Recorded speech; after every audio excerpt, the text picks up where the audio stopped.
Bismillahirrahmanirrahim. Assalamualaikum warahmatullahi wabarakatuh. Alhamdulillah, kita sambung pelajaran kita yang seterusnya. Pada pertemuan yang lepas, Muallim menghantar video mengenai maksud sejarah. Ini kita sambung pula tajuk seterusnya, sumber sejarah. Sumber sejarah memberikan maklumat yang tepat tentang sesuatu peristiwa yang telah berlaku. Sumber sejarah terbahagi kepada dua, iaitu sumber primer dan sumber sekunder. Apa itu sumber primer? Apa itu sumber sekunder? Boleh kita tengok kat bawah. Sumber primer juga dikenali sebagai sumber pertama. Sumber primer berada dalam bentuk asal dan belum diolah. Contoh sumber primer ialah fosil, manuskrip, dokumen rasmi dan artifak.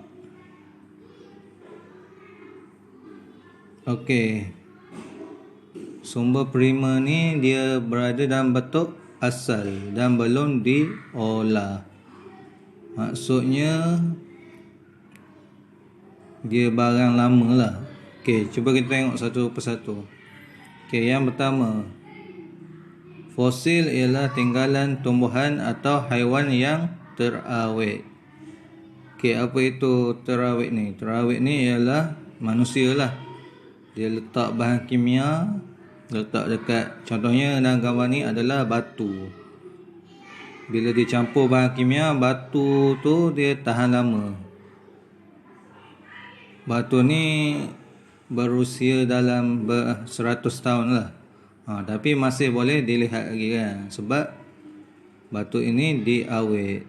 Yang kedua ialah manuskrip, tulisan tangan seperti hikayat Hang Tuah dan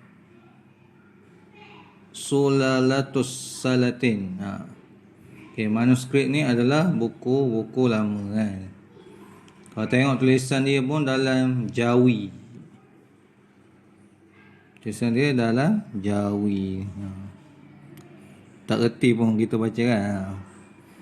Kalau nak tengok benda ni, kebanyakannya berada di negara barat sana kan. Jadi kalau kamu semua nak tengok manuskrip ni, kena pergi luar negara lah di muzium, dekat muzium negara diorang. Seterusnya, artifak ialah hasil ciptaan manusia seperti alat batu, tembika, senjata dan duit shilling.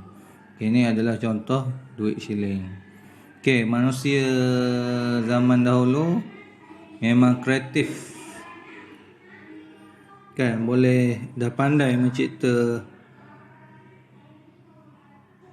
duit shilling, alat batu, tembika, senjata kan. Dan benda ni dipanggil artifak. Seterusnya, dokumen rasmi mengandungi catatan tentang sesuatu peristiwa sejarah yang telah berlaku. Ini macam fail lama lah. Ni ada dekat Arkib Negara Malaysia. Kamu boleh tengoklah dekat sana, ada dokumen-dokumen lama kan, tulisan orang dulu-dulu. Sumber primer ni ada 4 yang maklum baca dia: fosil, manuskrip, dokumen rasmi dan artifak. Seterusnya, sumber sekunder. Sumber sekunder ialah penulisan yang dihasilkan daripada sumber asal. Contoh sumber sekunder ialah buku, majalah, risalah dan akhbar. Kamu boleh tengok lah ni. Ini contoh dia, buku. Berbeza dengan sumber primer tadi kan.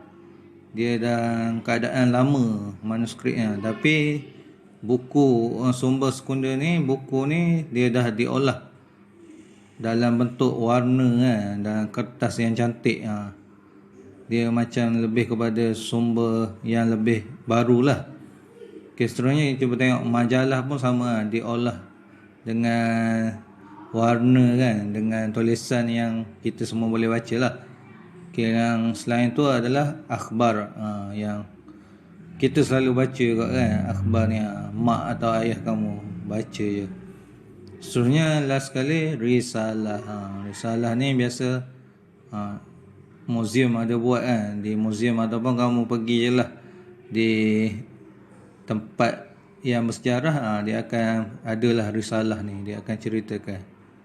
Okey, jadi sumber sejarah ni penting sebagai bukti bagi memahami sesuatu peristiwa yang telah berlaku. Okey, jadi Mak Alin nak ulang sekali lagi. Sumber sejarah ni terbahagi kepada dua, iaitu sumber primer dan juga sumber sekunder. Okey, sumber primer ni ada 4, iaitu fosil, manuskrip, dokumen rasmi dan artefak. Begitu juga dengan sumber sekunder ni, dia ada 4 juga. Contoh ni, buku, majalah, akhbar dan juga risalah. Okey, sumber sejarah ni adalah bukti ataupun maklumat yang tepat tentang sesuatu peristiwa yang telah berlaku, yang kita panggil sejarah. Okey, cukuplah sekadar tu saja daripada Muallim. Assalamualaikum warahmatullahi wabarakatuh.